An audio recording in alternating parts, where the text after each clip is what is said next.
capítulo 14, versículos 1 ao 14. Êxodos, capítulo 14, versículos 1 ao 14.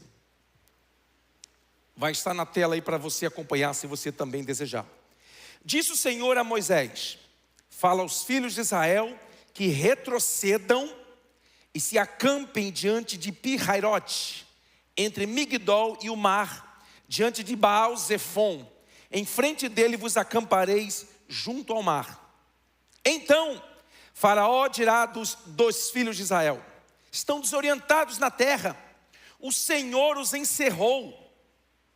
Endurecerei o coração de Faraó para que os persiga, e serei glorificado em Faraó e em todo o seu exército.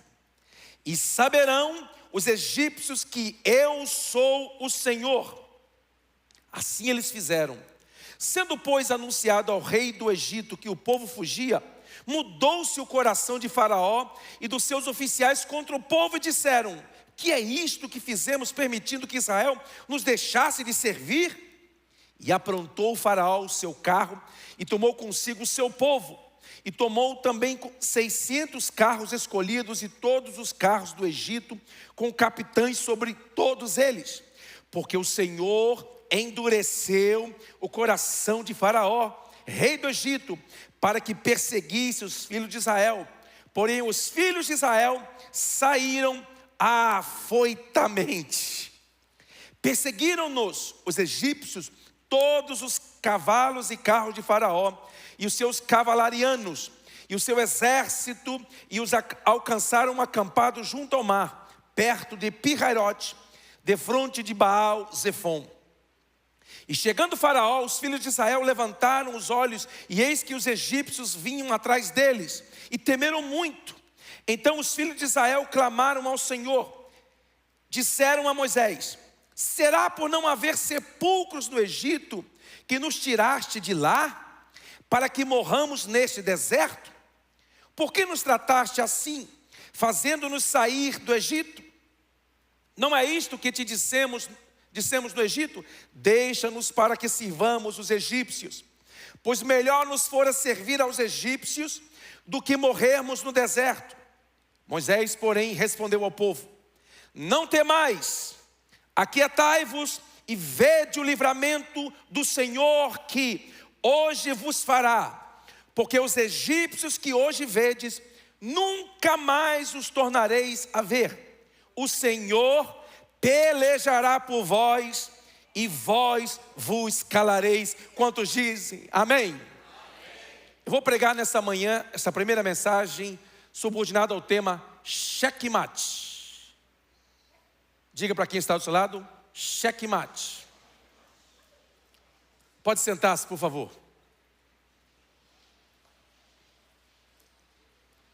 Quem aqui sabe jogar xadrez? 1, 2, 3, 4, 5, 6, 7. Aqui também? 8. Xadrez. Vocês vão verificar isso. Checkmate é uma expressão no jogo de xadrez que significa que o jogo acabou. Antes do checkmate, existe uma expressão no jogo de xadrez chamado cheque. O que significa?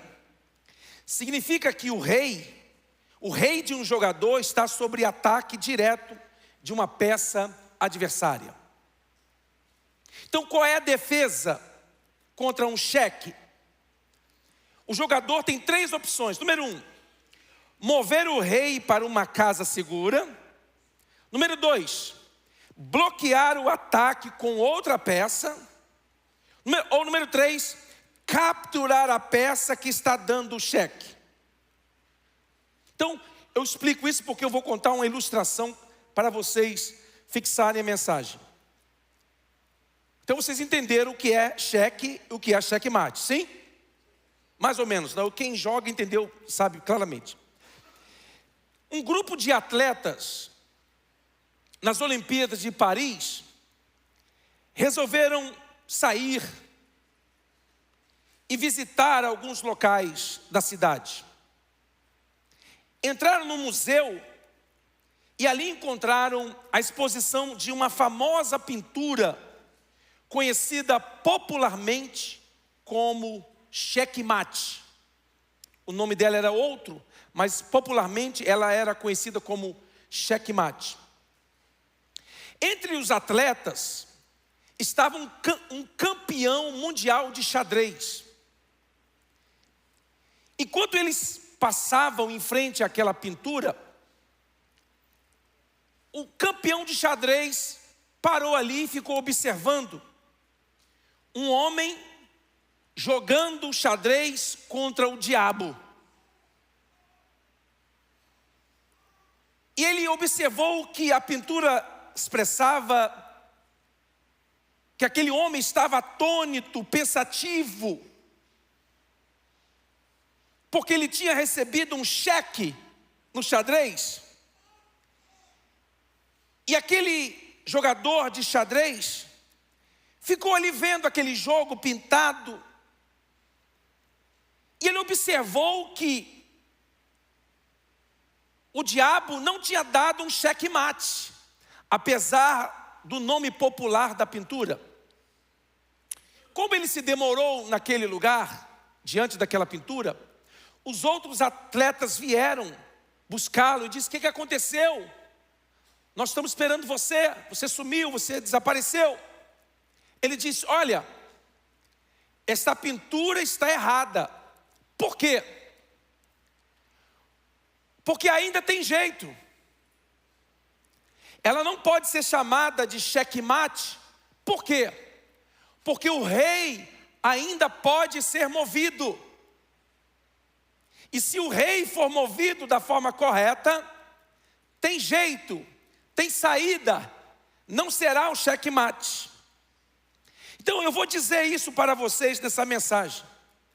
O que Deus fez com o faraó do Egito foi um checkmate. Na verdade, a Bíblia diz que Deus endureceu o coração de faraó para que ele perseguisse o povo, porque o texto diz que Deus queria manifestar o seu poder, manifestar a sua autoridade, a sua glória, através da dureza de coração de faraó. O que Deus deu no faraó do Egito realmente foi um checkmate. Mas se você entrou aqui nesta manhã e você se sente sem saída, você se sente que tudo está perdido, quem sabe não há jeito mais, o problema te encurralou de uma forma que você não vê saída, eu vim dizer para você nesta manhã que o rei ainda não se moveu. O teu rei, o rei dos reis, a hora que ele se mover, as coisas mudarão em seu favor. Você pode dizer glória a Deus por isso? Então vamos lá. Foi só a introdução. O contexto: Deus levanta o libertador de Israel do meio dos hebreus. E olha só que interessante. O libertador de Israel foi criado no palácio do faraó que queria matá-lo. E não somente isso, mas o faraó que queria matar o libertador dos hebreus, pagou a mãe do libertador, a mãe de Moisés, que se chamava, os crentes da canela de fogo aí, Joquebede, só canela de fogo sabia. Ô Joquebede, você não vai morrer. É isso aí. O faraó pagou a mãe de Moisés para amamentá-lo. Deus trabalha de formas misteriosas. Deus trabalha de forma maravilhosa. O faraó queria matar o povo. Deus colocou o libertador para viver dentro do palácio do faraó que queria matar o povo. E Deus ainda fez o faraó pagar a mãe dele para amamentar ele. Só quem crê dá glória a Deus. 400 anos havia se passado, um pouco mais de 400 anos, desde que Deus havia feito a promessa de libertar o povo, de levar o povo de volta a Canaã. E nesse momento o povo estava vivendo essa promessa. Ele está saindo do Egito conforme Deus havia prometido centenas de anos antes. E aí acontece este episódio que nós lemos. O texto é bem claro quando diz, no versículo de número 4, se você quiser acompanhar na sua Bíblia: endurecerei o coração de Faraó para que os persiga, e serei glorificado em Faraó e em todo o seu exército, e saberão os egípcios que eu sou o Senhor. Eles assim o fizeram. Olha só que interessante. Alguns irmãos nossos, os quais nós respeitamos, eles interpretam e criaram uma teologia, principalmente a teologia reformada ou teologia calvinista. Eles dizem o seguinte: que Deus, de forma arbitrária, endureceu o coração de Faraó para que perseguisse o povo. Eles dizem: todas as ações do ser humano são controladas por Deus. Eles dizem que o homem tinha livre-arbítrio antes do pecado, apenas. Agora, todas as ações do homem são resultados da escolha soberana e arbitrária de Deus. Eles dizem: todas as ações são predeterminadas soberanamente por Deus. Por isso que Deus endureceu arbitrariamente o coração de Faraó. Se você crer nessa teologia, se você for ensinado essa teologia, você vai ter que concluir que foi Deus quem determinou que Judas traísse Jesus. Você tem que concluir que Faraó e Judas eram passivos no processo. Deus era a força ativa, Deus é quem havia escolhido, predeterminado, de forma soberana, e tanto Faraó quanto Judas não tinham opção de escolha. Vamos lá para a refutação. Se isso fosse verdade, teríamos que concluir que Deus é o autor do mal. Se Ele escolhe soberanamente e determina todas as coisas, Ele é o autor do mal. E Ele não apenas determinou que aquilo acontecesse, mas que Faraó e Judas eram servos de Deus cumprindo algo pré-determinado. Ou seja, Faraó e Judas estavam cumprindo a vontade de Deus. Quem defende essa teologia teria que concluir que seria o mesmo que dizer para Faraó e para Judas Iscariotes no dia do juízo: vocês, mesmo fazendo a minha vontade, Deus, se Deus tivesse feito isso, Ele teria que dizer para Judas Iscariotes e Faraó no dia do juízo final, Ele teria que dizer: olha, vocês cumpriram a minha vontade, mas mesmo assim vocês terão que ir para o inferno. Por quê? Porque vocês fizeram sem ter a capacidade de decidir. Eu decidi por vocês, e vocês terão que ir para o inferno assim mesmo. Essa teologia, chamada teologia reformada, nós não defendemos essa teologia, respeitamos, claro, os irmãos que pregam, que pensam assim. Eu conheço inúmeros pastores de renome que defendem essa interpretação da Bíblia. Qual é a interpretação correta? Olhe para cá. O conhecimento prévio de Deus, chamado de presciência, não afeta as escolhas individuais das pessoas.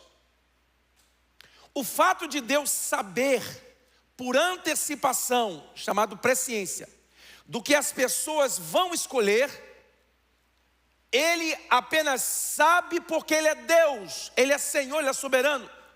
Mas a sua presciência não interfere no livre-arbítrio das pessoas, mas Ele sabe por antecipação o que as pessoas irão escolher. É por isso que Ele, sabendo a dureza de coração, o orgulho, a soberba de Faraó, ele sabendo que quando ele, através de Moisés, expusesse o seu plano, a sua vontade de tirar o povo de Israel do Egito, Faraó, consequentemente, voluntariamente, endureceria o coração. E Deus, sendo presciente, ele viu e disse: eu vou endurecer o coração dele. É isto, não tem nada mais do que isto. Então nós vamos para algumas lições. Tendo dado para vocês esse background, para que vocês possam entender um pouquinho o que estava acontecendo aqui, nós vamos para algumas lições que nós aprendemos nessa história. Primeiro, Deus é Senhor soberano da sua história. Da sua história, da sua história, da sua história. Nada pega Deus de surpresa. Nada pega a Deus de surpresa. Então por que a Bíblia diz que Jesus maravilhou-se da fé de alguém? É porque ele, sendo Deus, se deixa maravilhar pelas nossas atitudes. Deus se deixa maravilhar principalmente através de coisas que Deus não pode fazer. Pastor do céu, Deus tem coisa que Deus não pode fazer? Tem. Pastor, está na Bíblia? Pastor, está. A Bíblia diz que Deus não pode mentir. Está na Bíblia, é só você ler. Outra coisa que não está na Bíblia: Deus não sabe adorar. Você sabia que Deus não sabe adorar? Você sabia disso? Porque Ele é Deus. Ele não sabe adorar.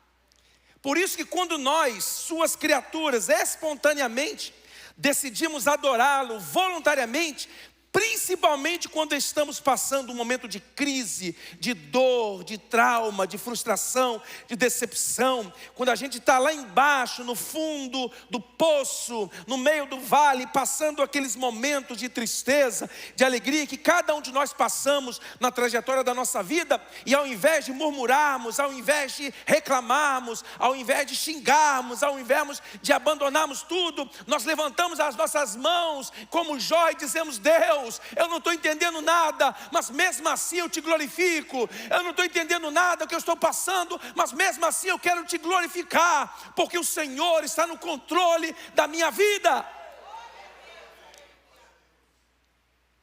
Deus é o Senhor soberano da sua história. O seu destino não está na mão do presidente Trump. O seu destino não está na mão do Congresso americano. O seu destino não está na mão dos deputados deste país. O seu destino não está na mão do governador desse estado. O seu destino está nas mãos de Deus. Na sua vida só acontecerá aquilo que Deus permitir, porque todas as coisas contribuem para o bem daqueles que amam a Deus. Quantos amam a Deus aqui?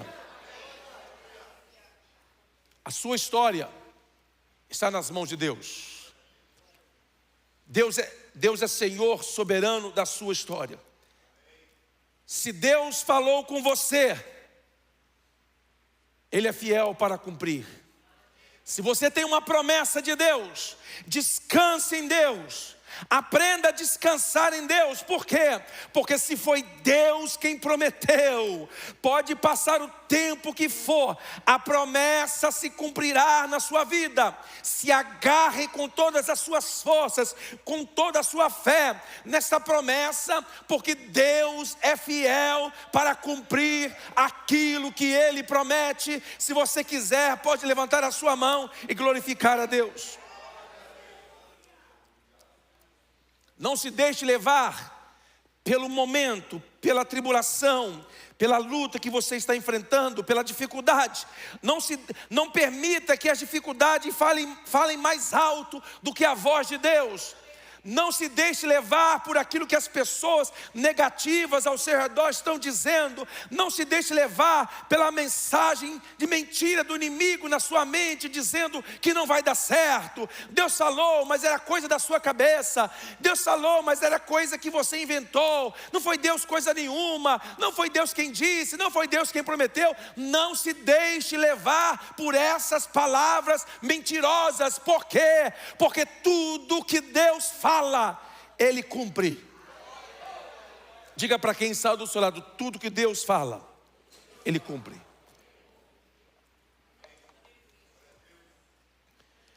Número 2, não dê lugar ao pânico, ao medo, à covardia. Porque nós temos uma tendência muito grande. Quando as coisas estão indo bem, nós glorificamos. Nós cantamos igual passarinho. Chegamos na igreja, levantamos a mão sem o pastor pedir. Ficamos glorificando a Deus, choramos, agradecemos a Deus.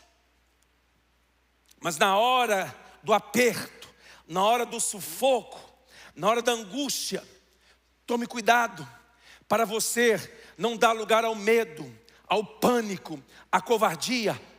Deus disse para o povo: olha, eu quero que vocês vão por esse caminho. Está escrito no texto que eu li, que Deus deu a direção para ele, o GPS. Deus diz: olha, make a right turn, make a left turn. Deus foi dizendo para eles para onde deveriam se posicionar. E Deus levou propositalmente o povo a um lugar onde eles, na frente deles estava o Mar Vermelho, dos lados a montanha e atrás um caminho aberto. E Faraó com o seu exército vinha em direção ao povo. Aí você diz: Deus errou. Por quê? Porque não tem saída. Não tem jeito. Não tem lei para eu me legalizar. Como é que eu vou legalizar sendo que não tem lei? Você está vendo que a história se repete de forma diferente? Mas eu tenho uma boa notícia para você. Deus não precisa de uma lei favorável para te abençoar. Ele é o dono de todas as coisas.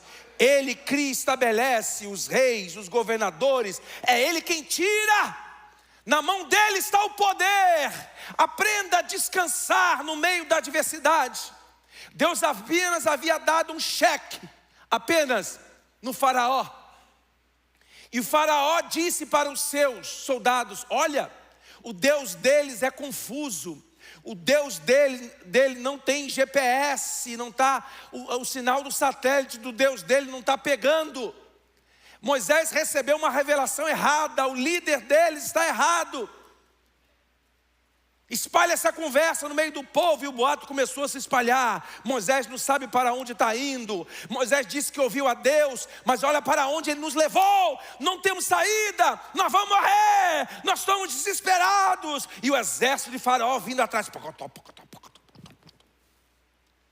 E eles olharam para trás, e é um perigo muito grande quando a gente, diante do desespero, começa a olhar para trás. Quando a gente olha para trás, é um problema sério. Nós começamos a reviver a nossa vida de pecado, a nossa vida de frustração. E o pior não é isso. O pior é que quando você se vê diante de uma situação, diante de um cheque, em que você não vê saída, a tendência é você querer fazer acordo com o passado. Eu vou voltar, mas não vou voltar com toda a força. Não, eu vou parar de ir na igreja, mas assim eu não vou desviar completamente. Não, vou ficar adorando online. Eu vou ficar assim, ó, aleluia, enter, aleluia, enter, aleluia, enter. Aí quando o culto esquentar, eu vou dar uma língua estranha. Enter, enter. Não, meu irmão, Deus me chamou para você ser crente online. Deus te chamou para você fazer uma grande obra para Ele. E você vai ser colocado em posição de cheque. Mas se Deus te colocar numa posição de cheque, é porque Ele vai dar um checkmate no seu adversário.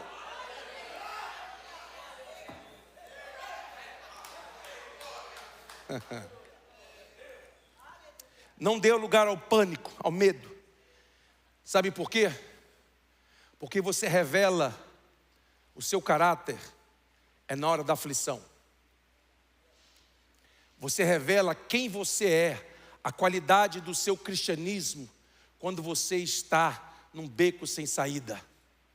Você revela a profundidade da sua fé quando você está sendo provado. Tem pessoas que não pode acontecer nada de errado com eles. Tem que tudo dar certo. É por isso que eles cantam: é só vitória.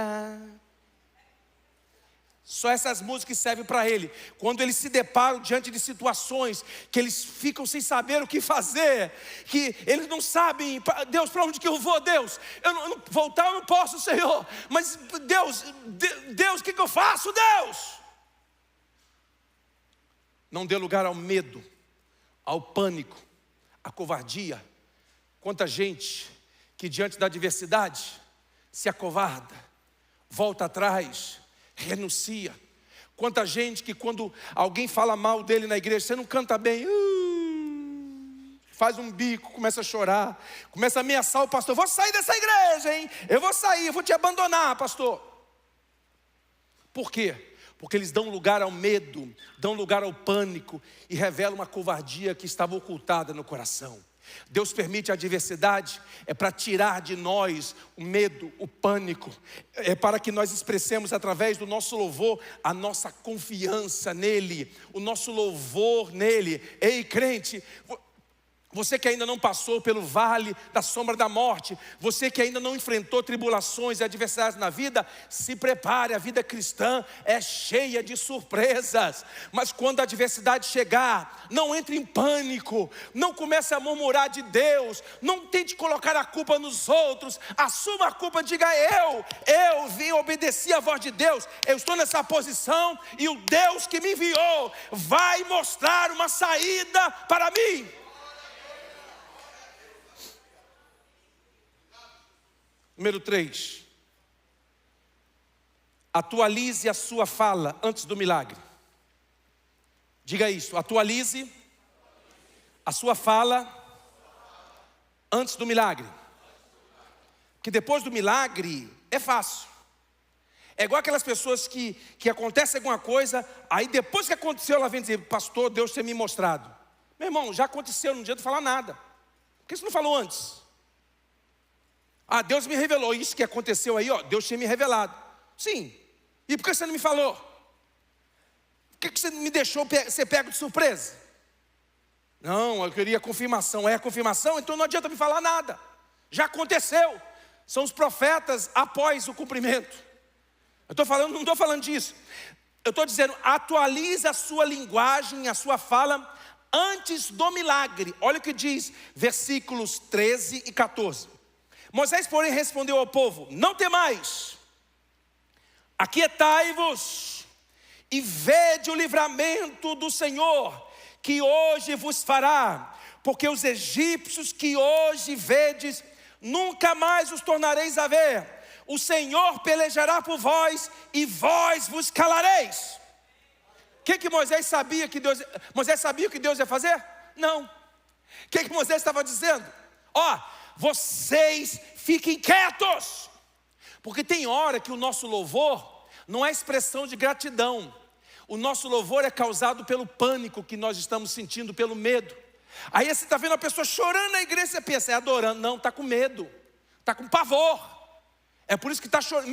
Esse é o tipo de louvor que o povo, os israelitas estavam querendo dar a Deus. A Bíblia diz que eles clamaram a Deus. Dizer, Deus! E assim que clamaram a Deus, voltaram e disseram, Moisés, você nos trouxe para cá, né, Moisés? É porque não tinha sepulcro suficiente para a gente no Egito, né? Você queria matar a gente fora. Por que você não permitiu que nós vivêssemos lá? Ai, que saudade das cebolas do Egito, dos pepinos, meu irmão, só coisa ruim. Cebola já não é bom, imagine cebola com pepino.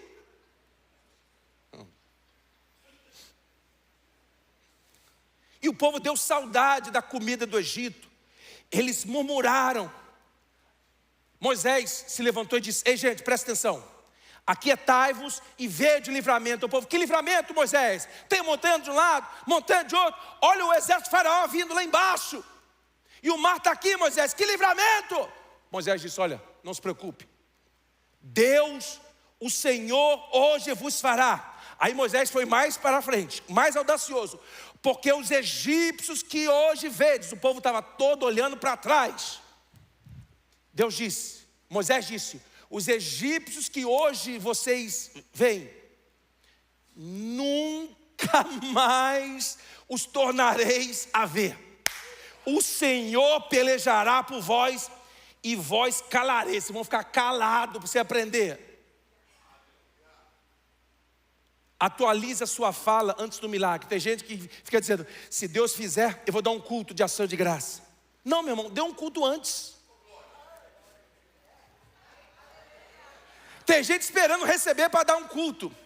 Mas não é isso que a Bíblia está dizendo. A Bíblia está dizendo, dê um culto. Aí você está dando um culto hoje, pastor, pelo meu green card, de gratidão a Deus. Aí você aplicou? Não, vai sair uma lei. Mas aí o Trump não quer. Mas não pediu o Trump, não. Meu negócio aqui é com Deus, é eu e Jeová. É eu e Deus aqui, ó. O negócio meu é com Deus. Trump, aquele presidente amarelado, alaranjado, ele é só um instrumento que Deus pode usar, mas eu não preciso do favor dele, eu preciso do favor do meu Deus. Atualize a sua linguagem. Tem gente que vivia no Brasil numa pobreza, numa miséria terrível. A dieta dele contra a crise econômica era acordar depois do almoço e dormir antes da janta. Ele combatia a crise que vivia, era assim. Não tinha nada, não tinha carro, andava de bicicleta, de ônibus, de lotação, de trem no Rio de Janeiro, igual eu. Pegava o Japeri, o 42, o Santa Cruz. Que você andando naquele trem tão cheio, se você levantasse a perna para coçar, não colocava mais o pé no chão. O pessoal do Rio aí sabe, né, Faustinho? Faustinho andava direto nesse trem. Eu andava direto nesse trem.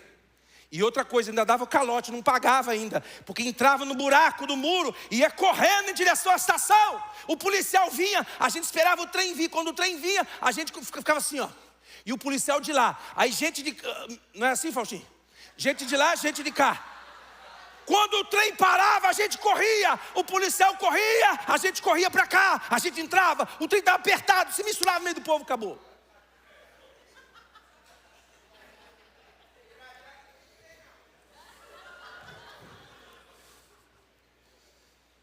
Deus que me livre onde você morava, Faustinho, Irajá. Deus que me livre. Deus que me livre. Parece o Egito. Aqui um brinco aí, ó. Atualize a sua fala antes do seu milagre. Desculpa, eu joguei aí, tá? Se eu não ia pisar, alguém ia pisar aqui e furar o pé. Atualize a sua fala antes do milagre. Cuidado com a voz da maioria. A Bíblia diz que o povo levantaram a voz e choraram, desejando a voltar ao Egito e morrer lá. Meu irmão, não abra sua boca para falar coisas negativas. Ai, eu não sei se vai dar certo. Como é que você está, irmão? Acho que eu estou mais ou menos. Meu irmão, quem está mais ou menos, não está. Não tem como você estar mais ou menos. Ou você está ou não está. Diga assim, nunca mais. Fala, crente, nunca mais. Eu vou dizer que eu estou mais ou menos. Porque quem está mais ou menos não está. Pronto, resolvido. Atualize a tua fala antes do milagre. Moisés declarou e disse, Deus vai nos dar um livramento. Como é que vai ser o livramento, Moisés? Não sei, vou ali falar com Deus, já volto com a solução.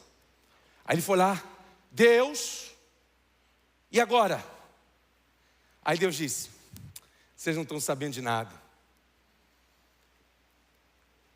Deus disse, eu já criei a solução. Mas que solução, Deus? A Bíblia diz que um vento oriental assoprou no Mar Vermelho. Aí quando você vai lá, você descobre que o povo estava do lado ocidental. Então quer dizer que o filme de televisão do Moisés, da Disney, está errado? Tá. E aquele de 1956 com Charles Heston, também está errado. Por quê? Porque no filme o mar abre do pé dele para lá. Só que não foi assim que o mar abriu. O mar abriu do vento oriental, de lá para cá. Em outras palavras, olha para cá, olha aqui na bolota do meu olho, senão você vai perder.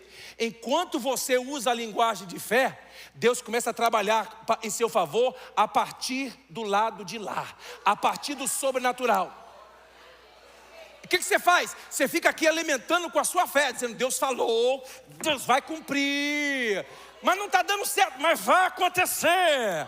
Mas aí eu não estou vendo nada, eu também não, mas eu estou crendo. Enquanto Moisés parava ali, aí Deus disse: o que você tem na sua mão, Moisés? Aí Moisés olhou: um pedaço de pau desse. Não, Moisés, você tá com a chave de abrir mar. Abrir mar com um pedaço de pau? Dá uma paulada nesse mar, Moisés, dá uma paulada. Moisés pegou a vara com que ele estava na mão, ele foi descendo em direção ao mar, levantou o povo. O velho ficou doido. O velho ficou doido, 80 anos, coitado, está com demência, está com mal de Parkinson, está igual o presidente dos Estados Unidos uns anos atrás, assim, ó.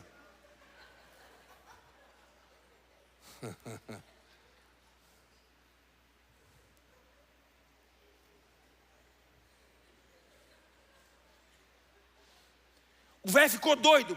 Que isso? O que ele vai fazer? Eu não estou falando, cara, vamos ficar seguindo esse cara está doido. Moisés chegou na beira do mar, pegou um pedaço, a sua vara e pá! Sabe o que aconteceu? Nada. Porque o mar veio abrindo de lá para cá. Era só um ato de fé. Deus quer que a sua linguagem seja correspondente com a sua fé. Você tem que dizer: Deus vai fazer, e você começa a andar em direção do que Deus vai fazer. Você diz: Deus vai abrir a porta, eu vou começar a andar.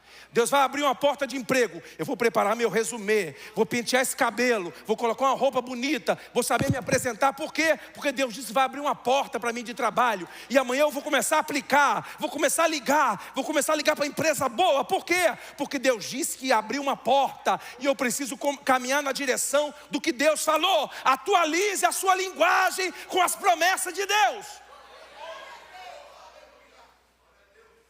Eu vou dar o quarto ponto rapidinho, não dá tempo mais, mas eu vou dar rapidinho porque vocês gostam da palavra, sim ou não?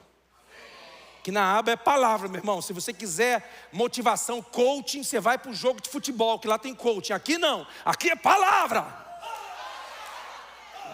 Os crentes gostam, tem os crentes, são engraçados os crentes. Número 4.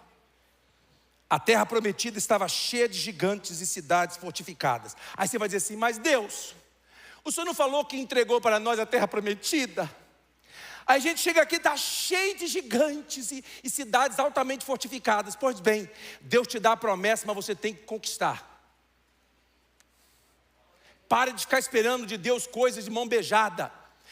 Quando eu entrar nos Estados Unidos, a porta vai se abrir. Um americano virá com uma sacola de nota de 100 e me dará. Isso aqui é por essa semana, na outra semana você vem buscar. Pare com isso, meu irmão, esquece isso. Quando Deus falou: vai lá que tem o Benjamin Franklin para você ganhar. Aí você chega aqui, não tem, você está procurando. Você vai lá, sobe a escada de pintura e começa a procurar. Você vai lá na casa, no vecchio, e está procurando o Benjamin Franklin. Você está lá limpando, você diz: mas Deus falou que ia ser tão fácil. Não, Deus não disse que era fácil. Deus disse que você teria que lutar. Lute, corra atrás, caminhe em direção ao seu milagre. A terra está cheia de gigantes, mas Deus nos prometeu. A terra está cheia de dificuldades, mas Deus nos prometeu. A terra tem problemas. Eu não speak bolufas English. Não tem problema, vai no espanhol. Não tem problema. Pastor, mas eu não estou conseguindo falar inglês. Outro dia eu encontrei um brasileiro que está aqui há uns 6, 7 anos. Eu estou vivendo no meio dos americanos e estou falando inglês, o português eu estou esquecendo. Eu pensei assim, falei assim, Aí eu penso, sabe porque eu penso muito, sabe? Mente fértil, mente de carioca, fértil. Aí eu falei assim, esse imbecil vai ficar mudo. Porque o inglês dele está ruim pra caramba, não fala inglês. Está esquecendo o português e vai ficar mudo. Mas eu não falo, isso eu não faço. Estou falando só para vocês aqui, que vocês são minha família. Vocês não vão espalhar isso. Sim ou não? Não espalhe isso. Fale coisa boa de mim, tá? É difícil de achar, mas tem. A terra prometida estava cheia de gigantes e cidades fortificadas. Sabe por quê? Porque o povo teria que mudar a mentalidade de escravo para a mentalidade de guerreiro. Deus levou o povo naquela posição e deu um cheque em Faraó. Deus abriu o mar e disse: Moisés, entre com o povo. Moisés entrou. Faraó achou, pronto, a porta que Deus abriu para os israelitas, nós podemos entrar. Entrou atrás. Quando o povo saiu do outro lado, era de manhãzinha, o sol estava nascendo, porque eles entraram no mar meia-noite. Quando amanheceu o dia, eles estavam do outro lado. E a largura da abertura, segundo alguns matemáticos, foi de aproximadamente 3 quilômetros de largura. Sabe por quê? Porque eram 600 mil homens maiores de 21 anos. Presta atenção, faz a conta. Cada homem com uma muchacha. Porque esse sempre foi o plano de Deus. Hoje as pessoas mudam, mas o plano original foi esse. Cada um com uma muchacha. Já deu 1.200.000. Cada casal com 15 filhos. Então se eu disser que tinha 3 milhões de pessoas, é exagerado? Não estou exagerando. Não precisa nem usar fé para você concluir isso. É só você entender. Rapaz, tinha mais de 2 milhões de pessoas. Você que é bem pé no chão, tinha mais de 2 milhões, tinha ou não tinha? E ele fez a conta, para você atravessar 2 milhões de pessoas, nesse trajeto, de meia-noite até às 6, você precisa de um caminho de 3 quilômetros pelo menos. Não era aquele negócio apertadinho, cada um passou assim não, gente, ó. Não foi assim não, foi largo. Aí no filme da Disney mostra a baleia vindo nadando e voltando. Não tinha isso não, crente. Isso é coisa da Hollywood, não. O mar ficou longe para lá. E o povo passou no meio do mar.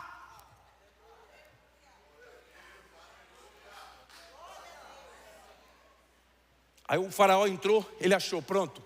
A porta que Deus abre é bênção. Quando ele entrou, Deus disse: Moisés, agora fala de novo, fala para o mar de novo.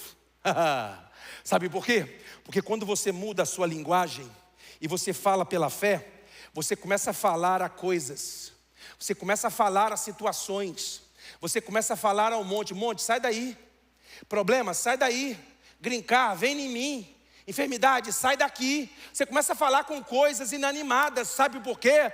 Porque você atualizou a sua linguagem com as promessas de Deus. Fala o mar, diga. Moisés falou, pode encher. Aí vieram, encheu.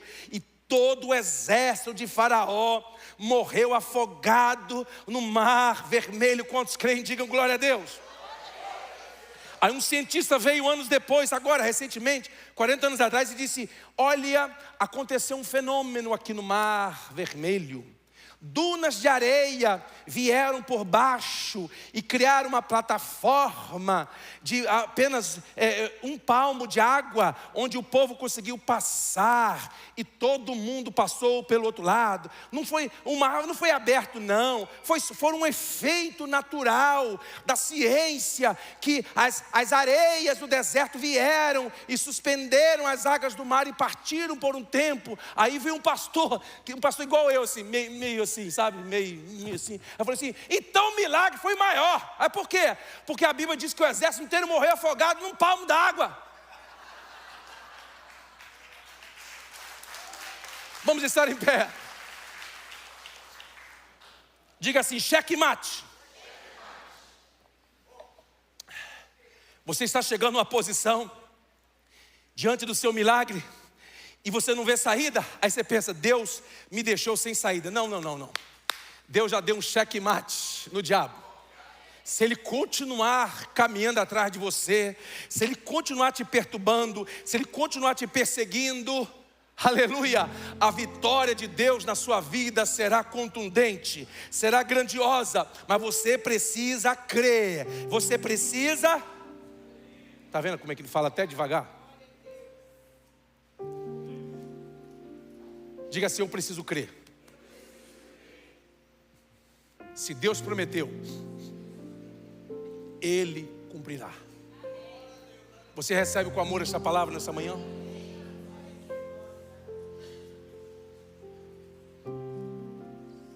Quem aqui tem promessas de Deus para se cumprir? Você já olha e diz: Deus vai cumprir se o fulano fizer isso. Deus vai cumprir se o governador fizer aquilo.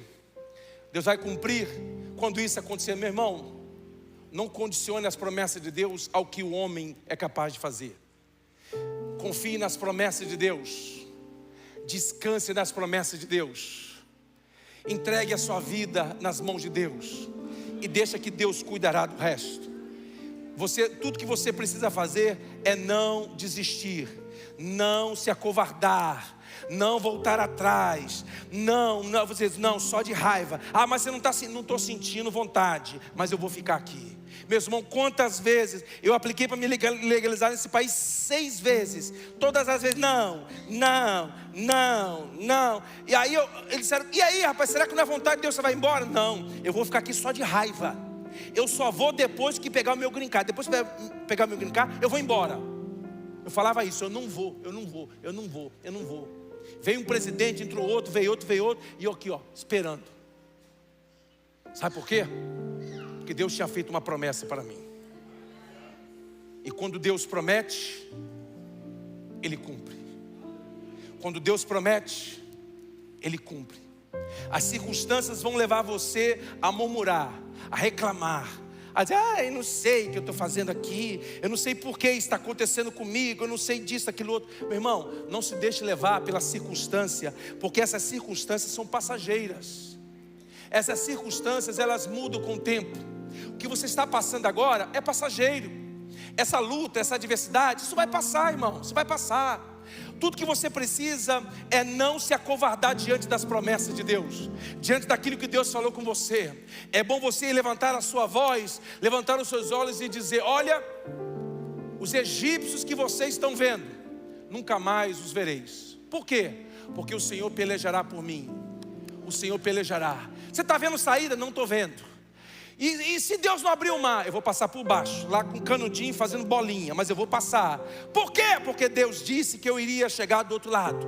Deus disse que eu iria entrar na terra prometida. Deus me prometeu, Deus é fiel para cumprir. Você vai precisar atualizar a sua forma de falar com as promessas de Deus. Você não vai deixar os inimigos dizerem para você o que você deve falar. Não, você diga: Deus, se o Senhor prometeu, vai acontecer. Você recebe essa palavra nessa manhã? Quero te dar a oportunidade, antes de encerrarmos o culto, para você.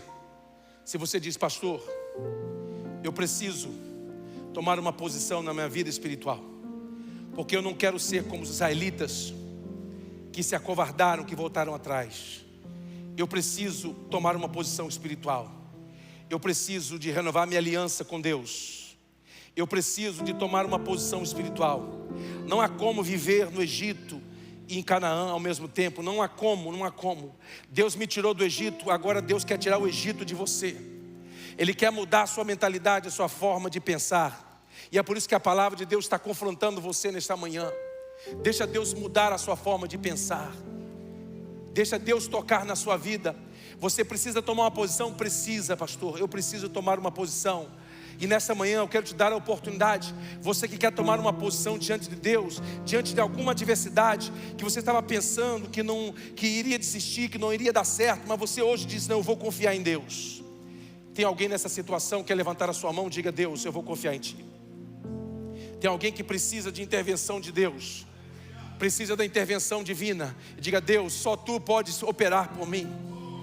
Deus, eu vou confiar em Ti. Tem alguém? Tem alguém? Levante a sua mão, por favor. Você que tem esta confiança de que Deus irá cumprir na sua vida aquilo que Ele prometeu. Eu venho declarar para você, eu venho te lembrar das promessas de Deus na sua vida. Eu venho dizer para você que Deus é fiel para cumprir o que Ele prometeu. Deus é fiel para realizar na sua vida. Mas você diz: pastor, é muito grande, é muito difícil aquilo que eu estou esperando em Deus, aquilo que Deus me prometeu, aparentemente não há possibilidade. Pois bem, Deus é poderoso para fazer. Ele abriu o mar, Ele fez uma coluna de fogo, uma nuvem que protegia o povo. Deus é capaz de operar maravilhas para realizar na sua vida o que Ele prometeu. Confie em Deus, creia em Deus, descanse em Deus. Sai desse lugar nesta manhã dizendo: Deus fará na minha vida aquilo que Ele prometeu. Eu vou confiar, eu vou descansar em Deus, porque Ele é fiel para cumprir na minha vida tudo o que Ele prometeu. Deus, eu oro por essas vidas que estão esperando um milagre. Essas mãos levantadas, Senhor, é um sinal de que eles continuam crendo em Ti. É o sinal de que, apesar das fraquezas, eles continuam esperando em Ti. Ó Deus, decreta neste dia a vitória do Teu povo, em nome de Jesus Cristo, para que Teu povo possa cantar, para que Teu povo possa celebrar antes do milagre. Que eles possam alcançar a fé nesta manhã, para crer de que o milagre já foi ordenado. Que eles alcancem a fé para crer que o Senhor já liberou a palavra em favor do Teu povo. Em nome de Jesus Cristo, em nome de Jesus Cristo. Amém, amém. Tem alguém que quer entregar a sua vida a Jesus? Alguém quer reconciliar-se com Deus? Levante a sua mão. Se há alguém que quer entregar a sua vida a Jesus, eu não posso encerrar este culto sem te dar essa oportunidade. Você quer entregar ou quer reconsagrar sua vida a Deus? Estava afastado da comunhão, não estava tomando ceia, estava distante por vários motivos, mas hoje o Espírito de Deus te trouxe a este lugar e Ele diz para você reconciliar-se com Ele. Você quer? Se alguém, levante a sua mão. Eu quero orar por você nessa hora.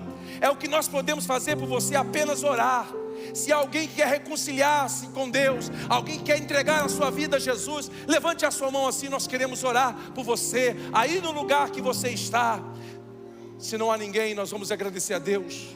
Senhor, muito obrigado por este culto, pela Tua presença, pelo Teu cuidado, pela Tua bênção. Te louvamos por tantas bênçãos recebidas nesta manhã, no nome de Jesus Cristo. Dê um aplauso forte ao Senhor.